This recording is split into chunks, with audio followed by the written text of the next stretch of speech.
Assalamualaikum warahmatullahi wabarakatuh. Waalaikumsalam warahmatullahi wabarakatuh. Alhamdulillah, alhamdulillahil jabbaril qahhar, al-azizil ghaffar, khaliqil jannati wan nar. Wassalatu wassalamu ala sayyidina wa maulana Muhammadinil mukhtar wa ala alihi wa ashabihil athhar. Amma ba'du. Saudara-saudara kaum muslimin rahimakumullah. Neraka dalam istilah Quran selalu disebut dengan narun,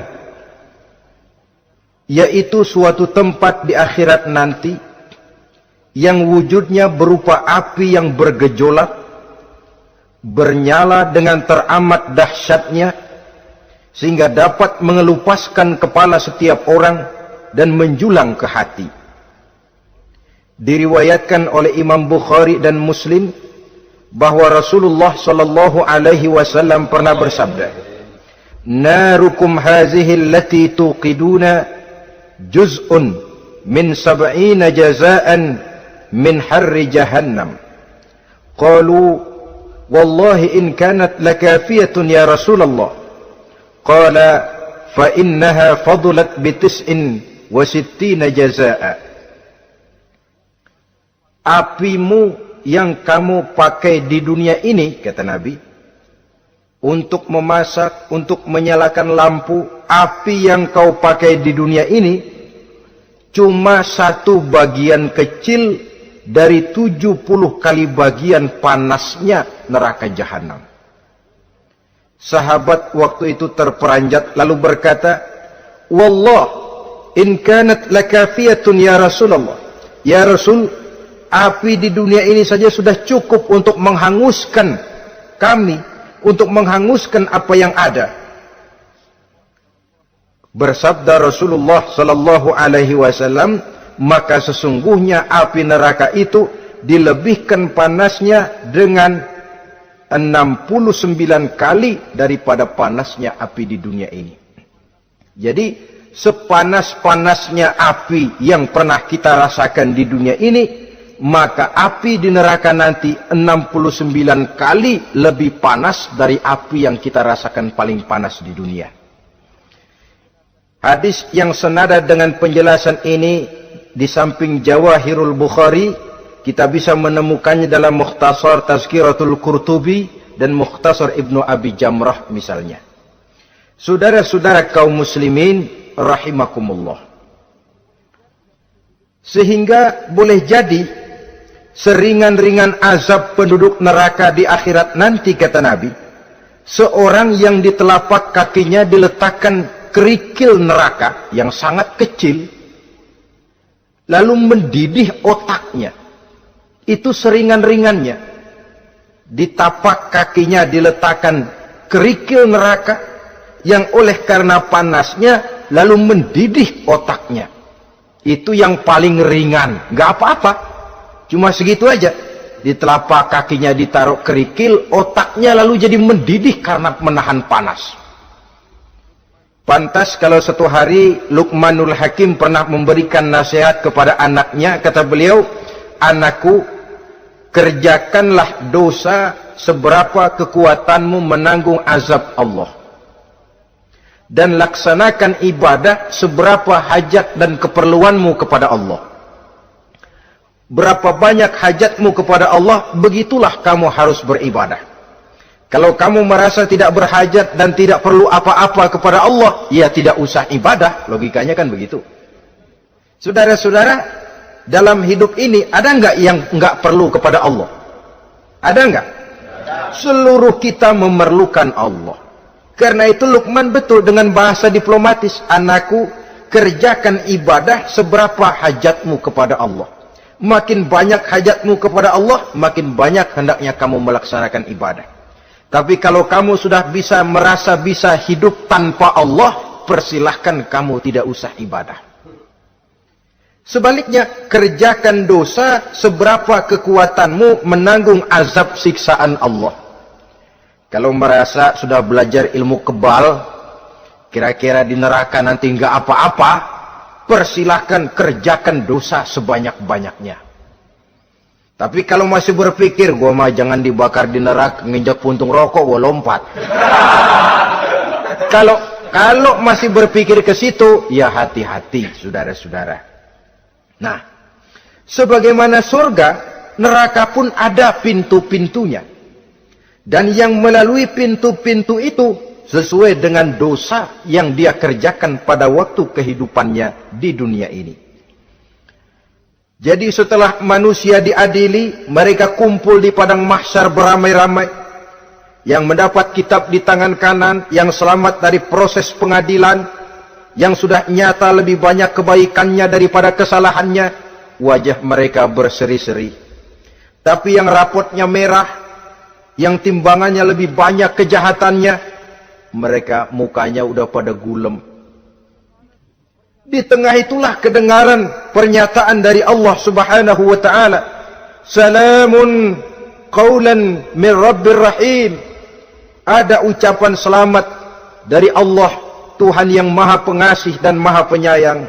Salamun alaikum. Selamatlah kamu, wahai orang-orang yang kelak akan sampai ke surga. Yang lulus di pengadilan dapat ucapan selamat dari Allah. Tapi pada saat itu juga Allah mengatakan, "Wamtazul yauma ayyuhal mujrimun." Pada hari ini, semua orang-orang yang kurang ajar, supaya minggir. Wamtazul yauma ayyuhal mujrimun. Orang-orang yang durjana, kelompok durhaka, para pembuat dosa, misah hari ini, minggir semuanya. Kamu akan digiring ke dalam neraka. Saudara-saudara kaum muslimin rahimakumullah. Baik mereka yang akan menuju surga, baik mereka yang akan masuk ke dalam neraka, sama melintasi satu jembatan yang melintang di atas neraka. Dalam surah Maryam ayat 71 dan 72, walaupun jembatan itu tidak digambarkan secara jelas, tapi kita temukan penjelasan Allah sebagai berikut. Wa inna minkum illa wariduha kana ala rabbika hatman maqdiyya thumma nunajjil ladzina taqaw wa nazaru adh-dhalimina fiha jasiyya. Saudara-saudara, dan tidak ada setiap orang pun kecuali mereka akan melalui api neraka itu. Adapun orang-orang yang bertakwa, mereka diselamatkan oleh Allah, sedangkan orang-orang yang zalim, mereka terlempar ke dalam jurang neraka. Nah, itu yang dinamakan dengan sirat. Ada memang riwayat menjelaskan bahwa sirat itu kecilnya seperti rambut dibelah 7, tajamnya lebih tajam dari mata pedang. Tapi dalam banyak hal, orang lewat di atas sirat itu bergantung kepada amalannya waktu dia hidup di dunia ini. Maka jangan heran, ada orang yang lewat di atas sirat itu seperti kilat. Lep, sudah sampai di surga. Ada yang lewat di atas sirat itu seperti orang terbang. Ada yang lewat di atas sirat itu seperti orang lari. Ada yang seperti jalannya unta. Ada yang merangkak. Ada yang gelantungan. Ada yang sudah hampir sampai ke tepian sana untuk masuk ke dalam surga, terpeleset nyemplung juga ke dalam neraka. Sesuai dengan amalan pada waktu mereka hidup di kehidupan dunia yang sekarang ini. Saudara-saudara kaum muslimin rahimakumullah. Apabila orang terperosok lalu masuk ke dalam neraka, bagaimanakah ihwal keadaan di neraka? Panasnya sudah kita jelaskan tadi. 70 kali lipat dari sepanas-panasnya api di dunia ini. Lalu orang-orang yang masuk ke dalam neraka, mereka juga mendapat pakaian, makanan, minuman, perhiasan. Tapi makanannya, minumannya, perhiasannya lain dengan orang-orang yang sampai di surga. Mereka juga diberikan buah-buahan, sebab di neraka juga ada pohon.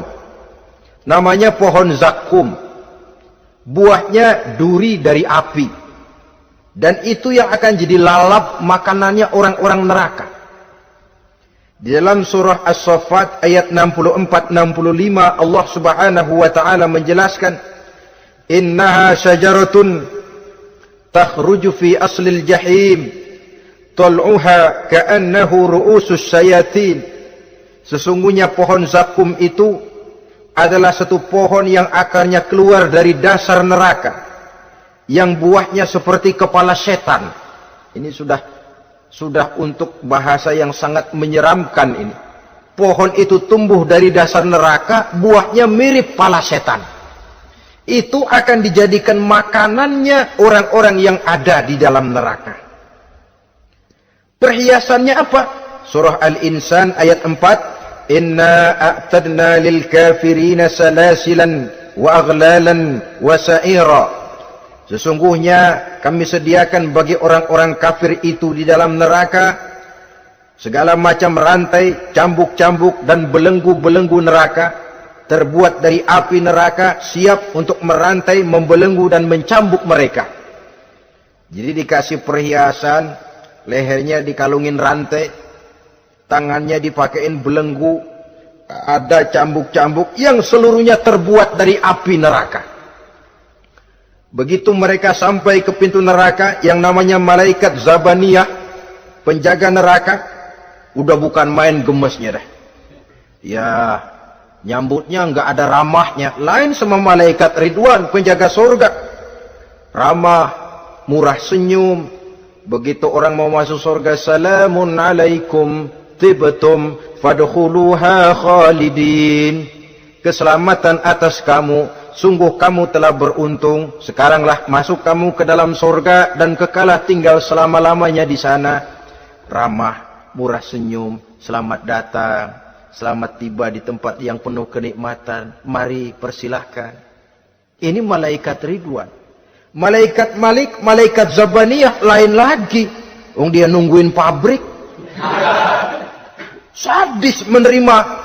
Matanya melotot. Ini dia.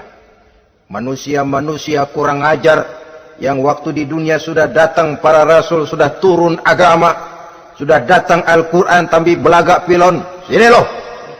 Nih, rantai, belenggu. Lalu dirangkeng, dimasukkan ke dalam neraka. Na'udzubillah, summa na'udzubillah. Saudara-saudara, lalu terpikir oleh kita, kalau begitu panasnya api neraka, sekali lempar orang terus mati dong. Ya enak kalau boleh begitu sih. Begitu dilempar ke neraka terus mati, enak. Ternyata tidak. Kepedihan neraka adalah kepedihan yang kekal dan terus menerus. Tidak satu saat pun orang-orang di dalam neraka pernah merasakan kesenangan. Tidak sesaat pun.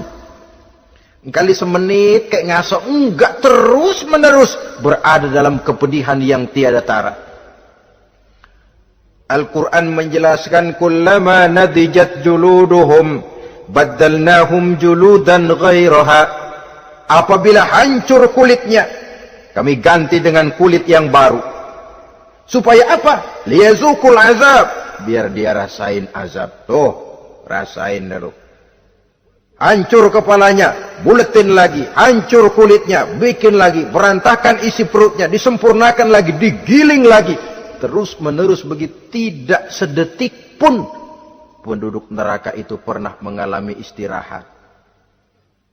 Barangkali pakai jam istirahat lumayan, ini enggak ada. Ada bel, keneng, istirahat, azab dicabut. Tidak. Terus menerus dan selalu begitu. Satu detik saja pun mereka tidak pernah istirahat dari siksaan dan azab yang mereka terima. Saudara-saudara kaum muslimin rahimakumullah. Lalu bagaimana keadaan mereka? Ada orang-orang di dalam neraka itu yang dikenakan pakaian dari api neraka. Luar biasa. Dikasih pakaian dinas dari api. Kemudian kepalanya dituangi air yang sedang mendidih, yang dengan tuangan air itu dihancur luluhkan segala isi perutnya dan kulit-kulitnya. Setelah itu mereka dicambuk dengan cambuk-cambuk dari besi. Apabila mereka hendak keluar dari neraka, mereka dicampakkan kembali ke dalamnya dan dikatakan kepada mereka, rasakan siksaan yang membakar ini. Dalam surah Al-Hajj ayat 19 sampai 22 kita bisa simak firman Allah Subhanahu wa taala. Fallazina kafaru qutti'at lahum siyabun min nar yusabbu min fawqi ru'usihimul jahim yus'aru bihi ma fi butunihim wal julud wa lahum maqami'u min hadid kullama aradu an yakhruju minha min ghammin u'idu fiha wa zuqu 'azabal hariq na'udzubillah summa na'udzubillah. Diberikan pakaian dari api, melolong menyayat dia, memilukan, merintih dan meraung-raung. Lalu kepalanya diguyuri dengan air yang sangat mendidih. Hancur luluh isi perutnya. Masih dicambuk lagi dengan cambuk-cambuk dari besi. Mereka merambat. Mereka meraung.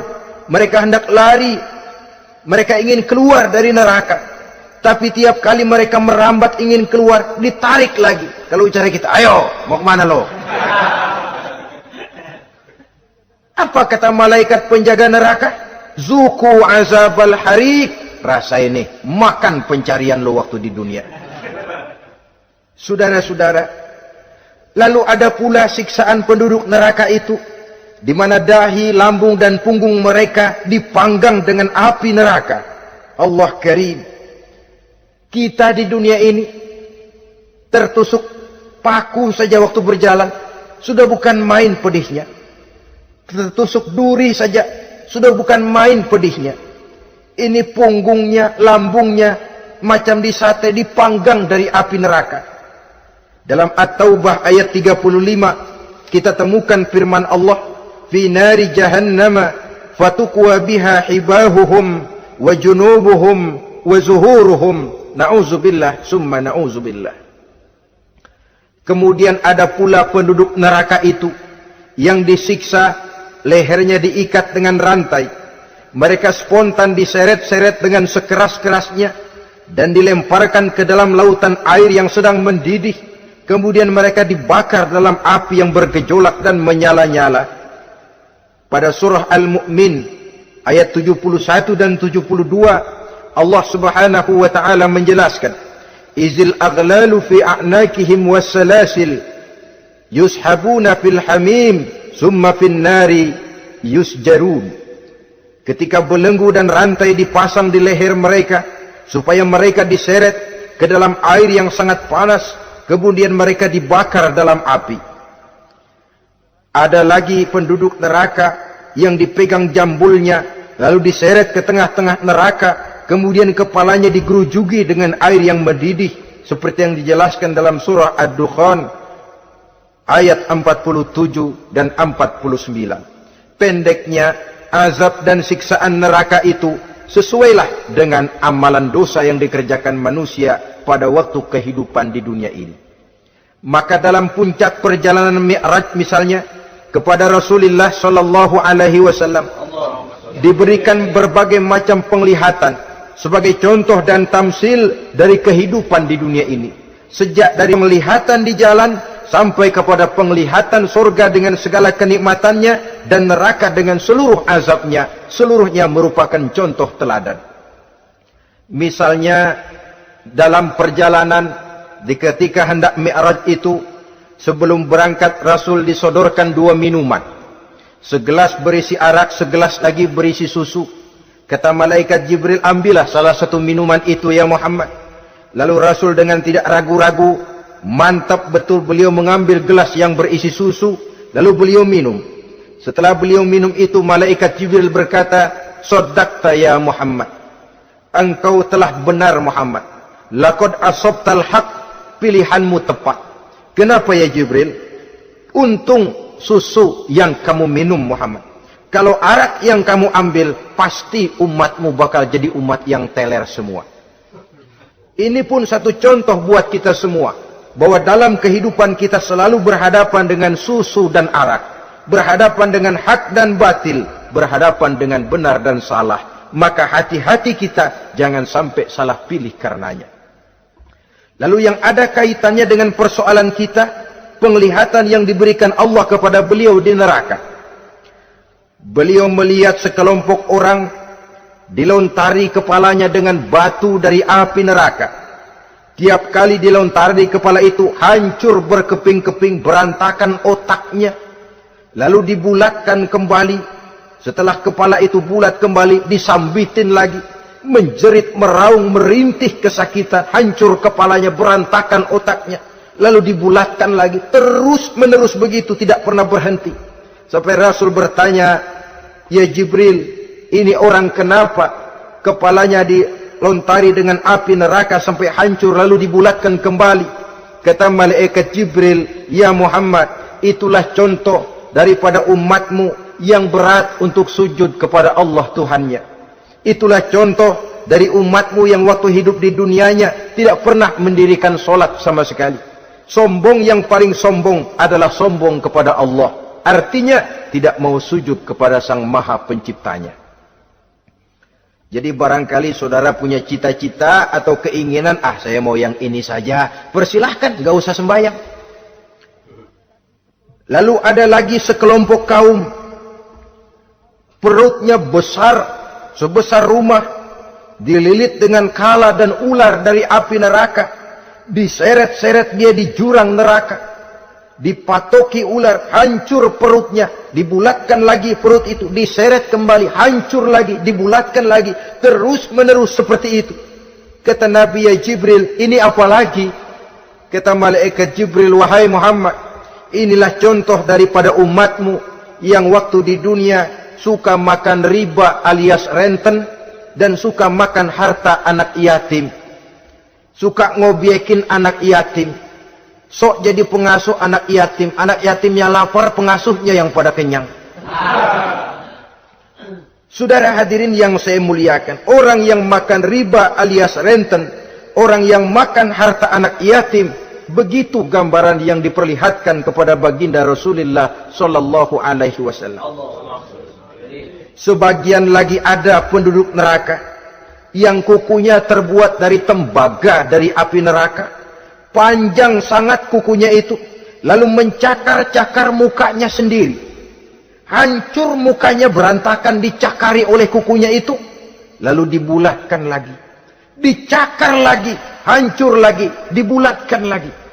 Pengangguran bener nih orang. Muka sendiri dicakarin sendiri. Ya Jibril, ini tamsil apa Jibril?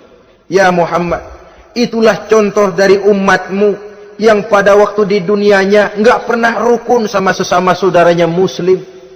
Suka nyari aib orang lain, suka ngejelekin orang lain, padahal orang lain itu saudaranya seakidah. Kan sama dengan nyakar muka sendiri namanya. Menepuk air di dulang, terpercik muka sendiri.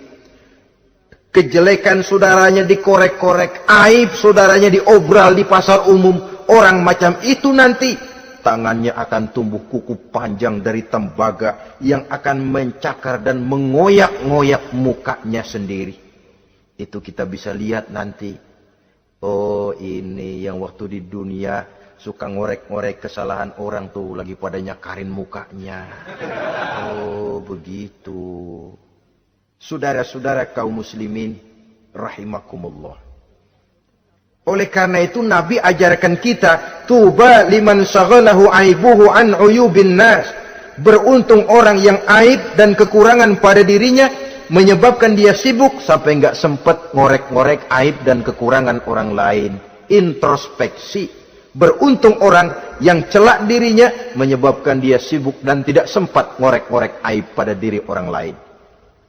Ada pula di antaranya dilihat oleh Rasul, di antara penduduk neraka itu orang yang lidahnya terjulur memanjang, kemudian dipotong lidah itu dengan gunting dari api neraka, menjerit dan memekik ia menahan sakit yang tiada tara, sampai Rasul bertanya kepada malaikat Jibril, "Kalau ini tamsil apa lagi ya Jibril?"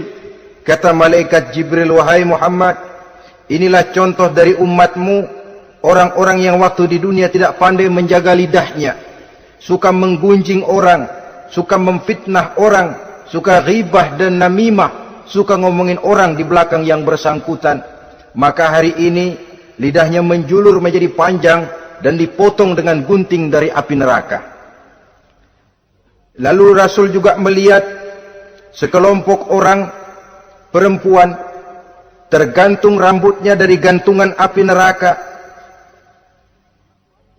kemudian dipanggang dari duburnya sampai ke atas kepalanya dengan tombak dari api neraka, meraung dan merintih serta mengeluarkan nanah dari kemaluannya.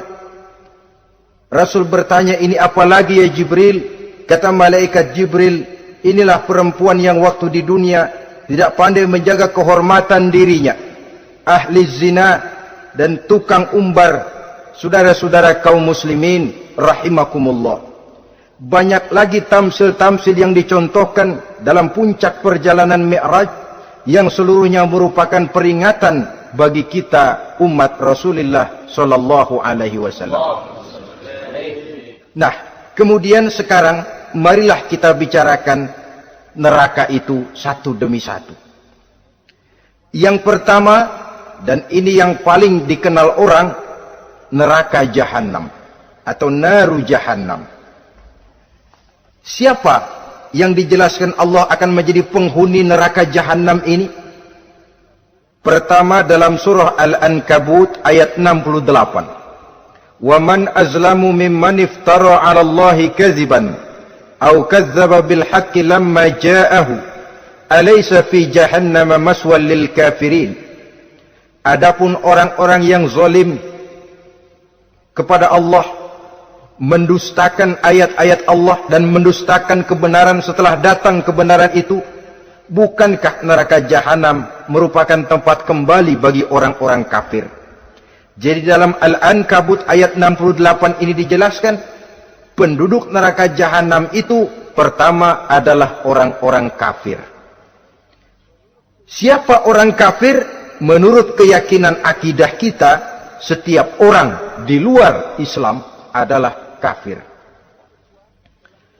Kemudian yang kedua dalam surah Al-Hijr ayat 42 dan 43, penduduk neraka Jahannam itu, inna ibadi laisa laka alaihim sultanun illa man ittaba'aka minal ghawin wa inna jahannama la maw'iduhum ajma'in. Sesungguhnya hamba-hambaku tidak akan bisa kamu kuasai, hai iblis, kecuali mereka yang mengikuti tipu dayamu. Sesungguhnya neraka Jahannamlah tempat mereka seluruhnya.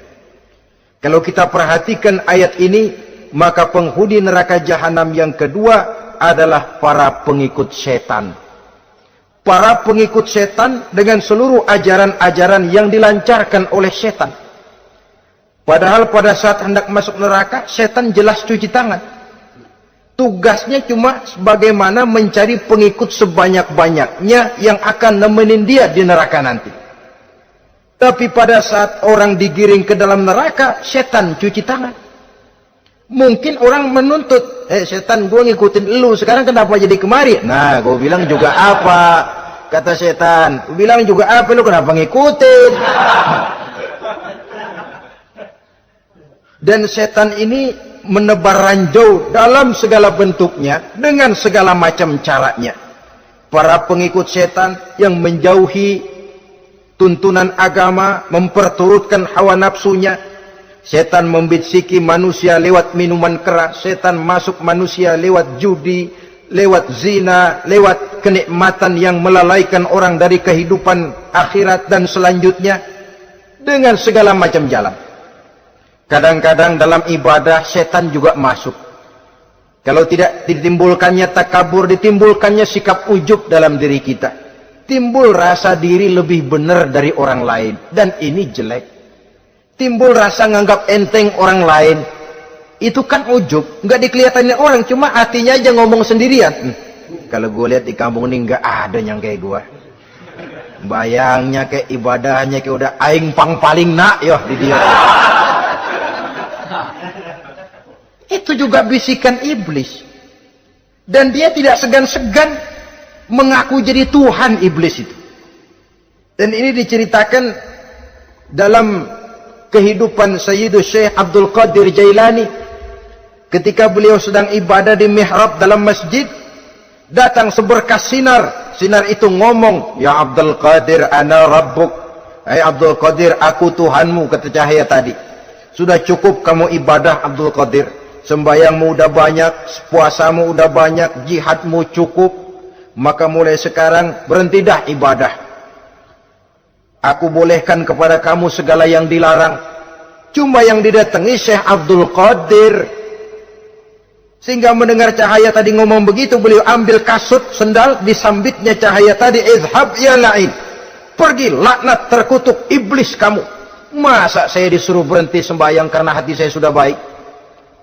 Kalau hati sudah baik lalu boleh berhenti sembahyang, mestinya yang paling dulu berhenti sembahyang Nabi Muhammad, sebab beliau orangnya paling baik. Tapi Nabi hatinya baik, sholat jalan terus, hukum halal haram berlaku. Ini kadang-kadang orang sekarang baru ibadah dikit banget merasa dapat bisikan katanya, wangsit. Ya berhenti sembahyang madep mulu, ndak madep ngudik sembahyang. Bikin ajaran yang aneh-aneh. Nah kalau satu orang boleh dapat wangsit, saya juga boleh dong ngomong dapat wangsit. Saya juga boleh dong mendirikan aliran kepercayaan. Saya ngilang dulu dari kampung saya kira-kira 3 tahun.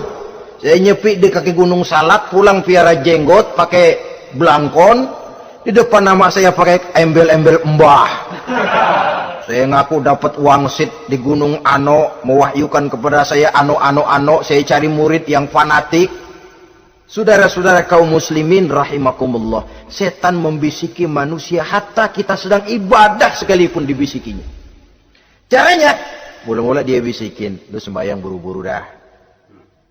Buru-buru udah. Akhirnya apa? Rukuk kita nggak sempurna, sujud kita nggak lengkap, tumakninah kita kurang, bacaan kita tajwidnya nggak kena. Kalau itu bisa kita atasin, kita sembahyang sebagaimana yang seharusnya, dia bisiki lewat jalan lain lagi. Suruhnya yang pendek-pendek aja dah. Atau habis sembahyang udah sigrah, udah jangan pakai wirid, jangan pakai zikir. Dengan segala macam jalan. Dibisikinya was-was ke dalam diri kita. Sehingga ada satu riwayat walaupun dhaif, tapi ini baik untuk dijadikan pelajaran. Konon iblis itu kalau subuh keliling dia. Bawa kulit kambing, jarum sama tepung. Ditanya orang, iblis ini buat apa? Oh, kulit kambing. Gunanya tahu nggak?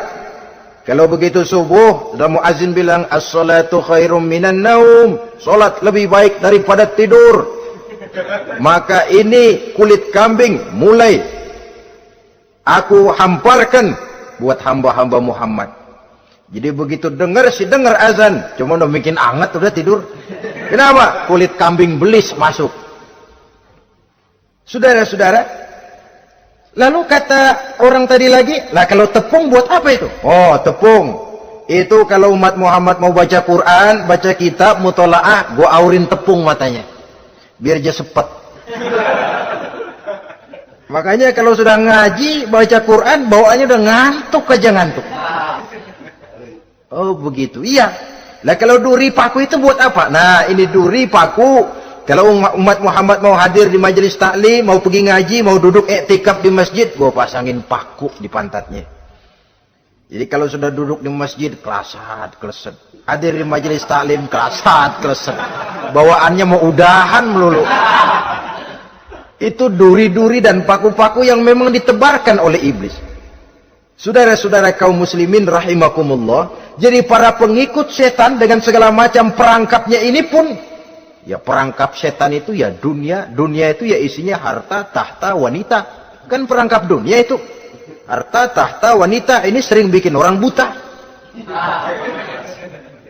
Perangkap dunia dan merupakan perangkap setan sekaligus. Nah, yang ketiga, penghuni neraka jahanam adalah para pembuat dosa, orang-orang yang durhaka. Dalam Toha ayat 74 Allah menjelaskan, innahu may ya'ti rabbahu mujriman fa inna lahu jahannam. Sesungguhnya orang-orang yang datang menghadap Allah dengan berlumuran dosa, maka sesungguhnya bagi mereka adalah neraka jahanam. Dan yang keempat, penghuni neraka jahanam orang yang kufur nikmat. Tidak cuma kufur iman, tapi kufur nikmat bisa menyebabkan orang masuk neraka jahanam. Belum pernah merasakan dalam hidupnya bahwa Allah memberikan nikmat kepadanya, bagaimanapun besar karunia dan nikmat itu. Dalam surah Ibrahim ayat 28-29 Allah menjelaskan, Alam tara ilal ladzina baddalu ni'matallahi kufran wa ahallu qaumahum darul bawar jahannama yaslaunaha wa bi'sal qarar.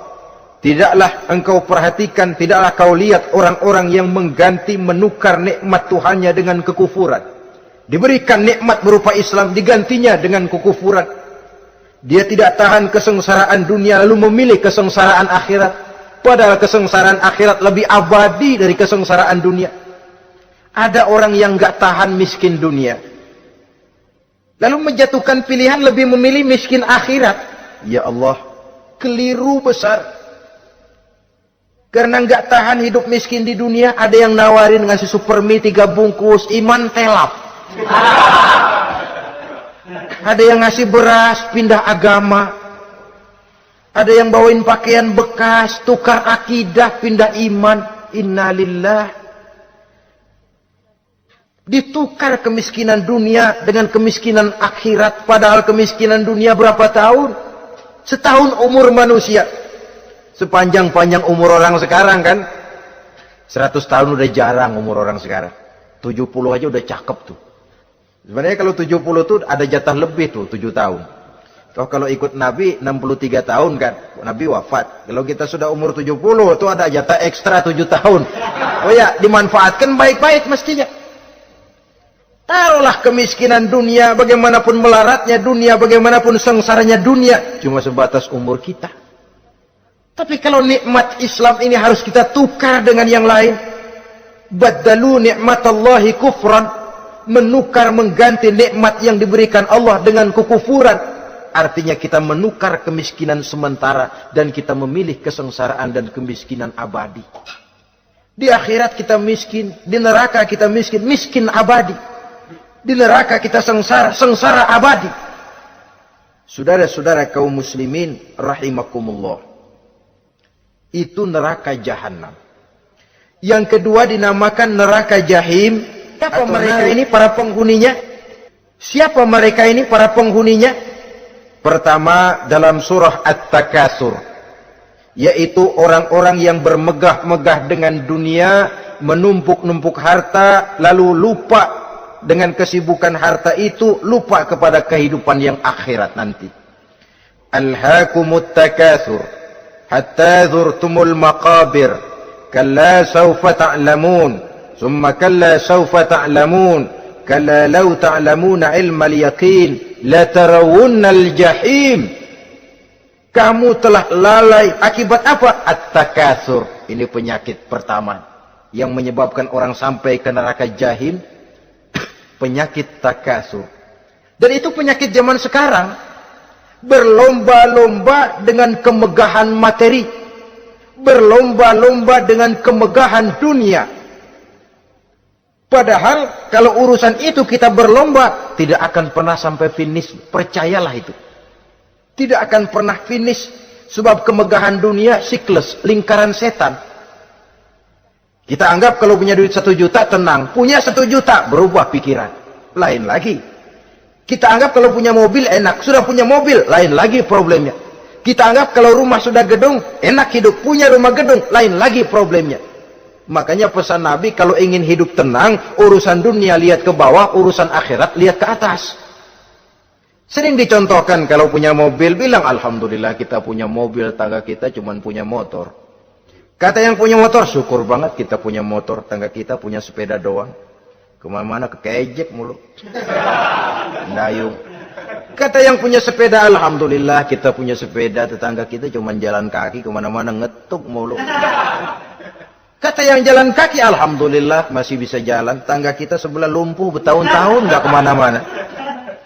Kata yang lumpuh, Alhamdulillah masih hidup, tangga kita kemarin mati gak balik lagi. Itu dalam urusan dunia. Sehingga sifat takatsur ini hilang. Tapi urusan akhirat lihat ke atas.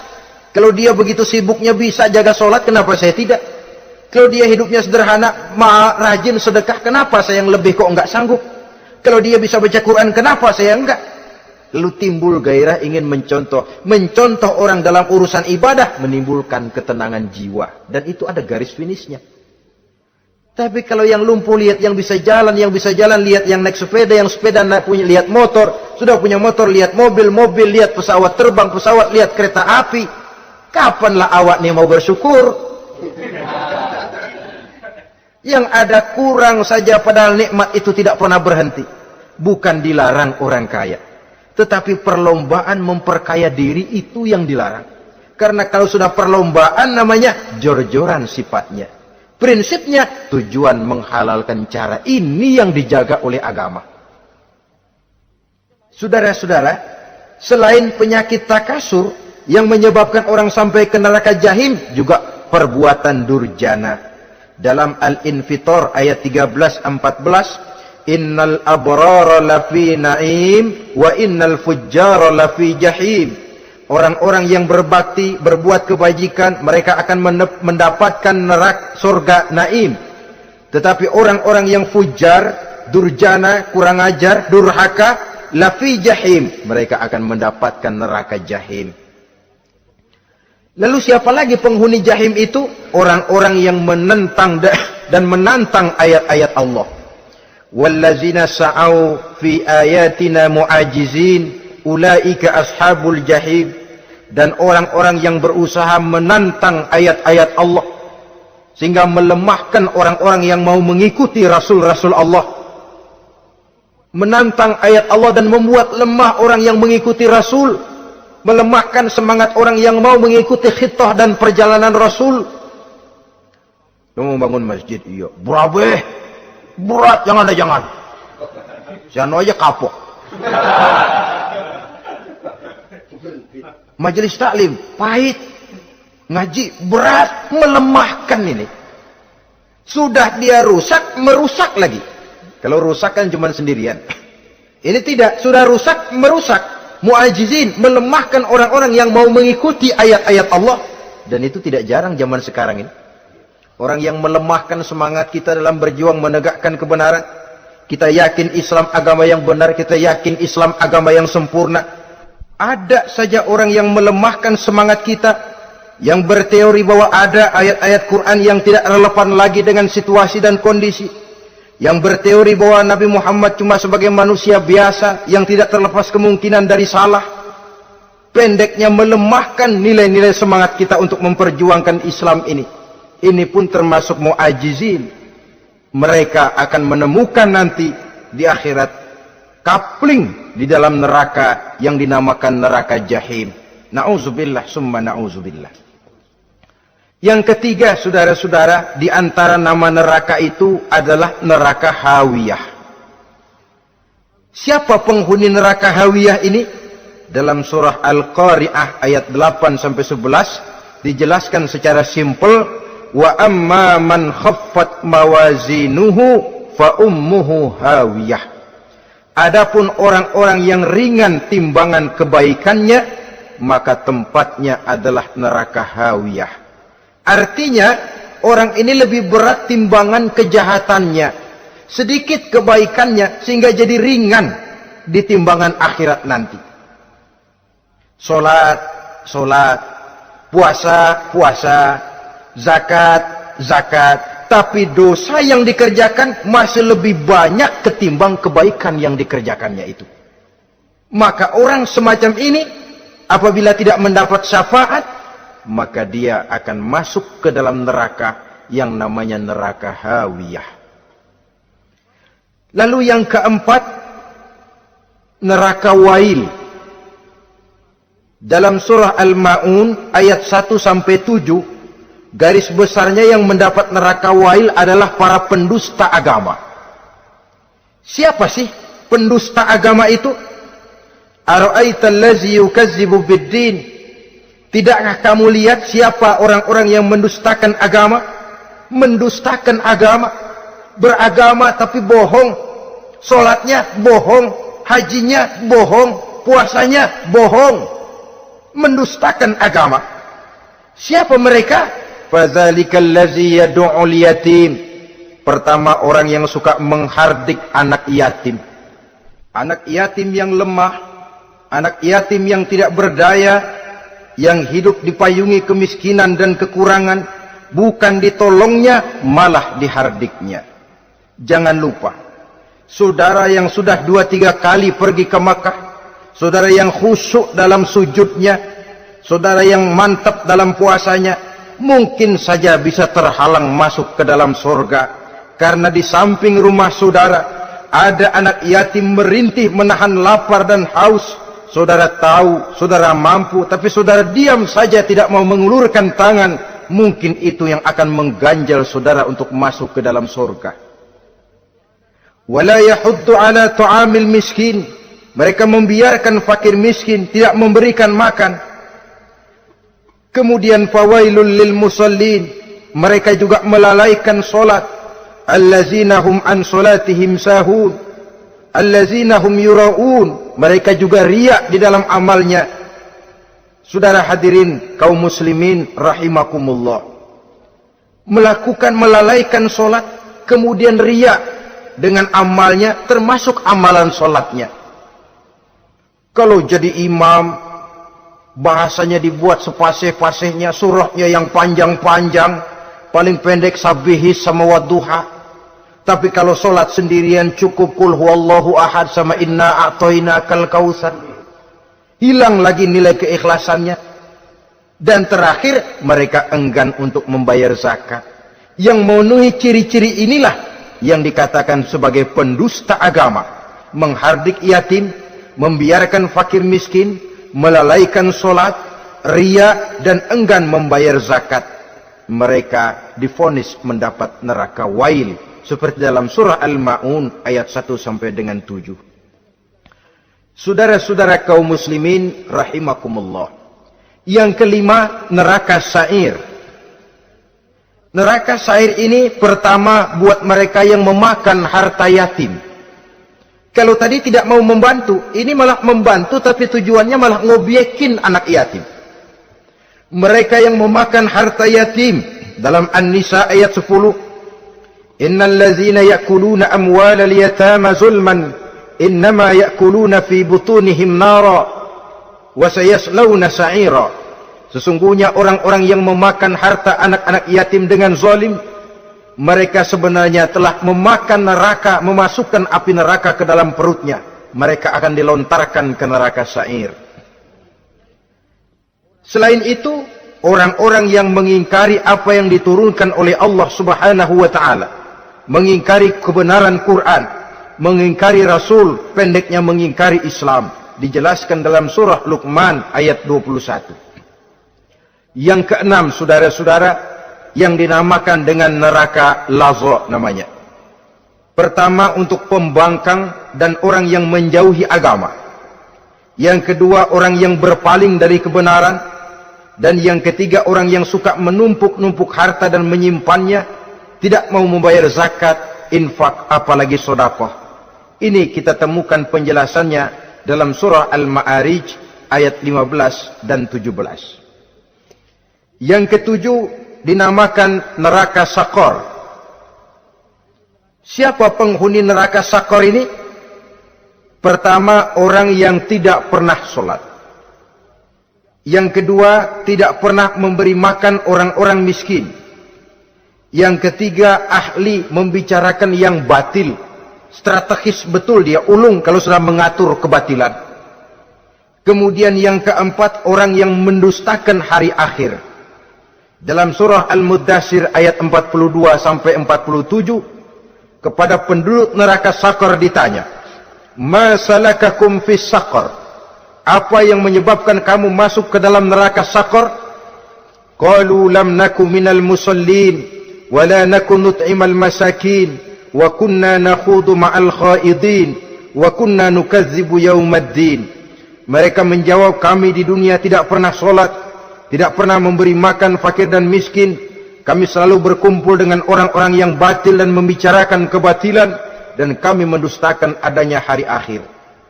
Yang kedelapan, yang terakhir adalah neraka Khutamah. Ini diperuntukkan bagi para pengumpat pencela, para penghina orang lain, mencari aib saudaranya, kemudian juga mereka menumpuk, menghitung-hitung harta, lalu kikir dan bakhil dengan hartanya itu. Dalam surah Al-Hujurat ayat 11-12, kemudian surah Al-Humazah ayat 1 sampai dengan 7, kita temukan penjelasan itu. Pada akhirnya saudara-saudara, kalau penduduk surga mereka kekal di dalamnya, maka penduduk neraka ini ada dua macam. Ada penduduk musiman, ada penduduk permanen. Kalau yang namanya penduduk permanen itu sudah punya paspor, KTP itu. Memang penduduk permanen itu mereka yang kekal selama-lamanya di dalam neraka. Mereka lah orang-orang musyrik dan orang-orang kafir, termasuk orang-orang munafik. Bahkan lebih dahsyat lagi yang namanya munafik. Kata Allah, innal munafiqin fid darkil asfal minan nar. Orang munafik itu berada di dasar jurang neraka yang paling bawah, keraknya neraka. Saudara-saudara, adapun penduduk yang semi permanen, ia masuk neraka buat sementara saja, sekedar dengan dosa-dosa yang dikerjakannya. Mereka adalah orang-orang mukmin yang asli, orang-orang Islam yang waktu di dunianya berbuat dosa. Mereka masuk ke dalam neraka, menerima azab sesuai dengan dosa yang dikerjakannya. Setelah itu mereka akan diangkat dari neraka untuk ditempatkan di dalam surganya Allah Subhanahu wa taala. Seperti banyak dijelaskan dalam hadis-hadis sahih yang diriwayatkan oleh Imam Bukhari dan Muslim. Nah, inilah sekelumit tentang neraka dan calon-calon penghuninya. Mudah-mudahan Allah jauhkan kita, Allah jauhkan anak cucu kita, Allah jauhkan seluruh keluarga kita dari neraka dan dari azab neraka. Terima kasih dan mohon maaf. Wassalamualaikum warahmatullahi wabarakatuh. Waalaikumsalam warahmatullahi wabarakatuh.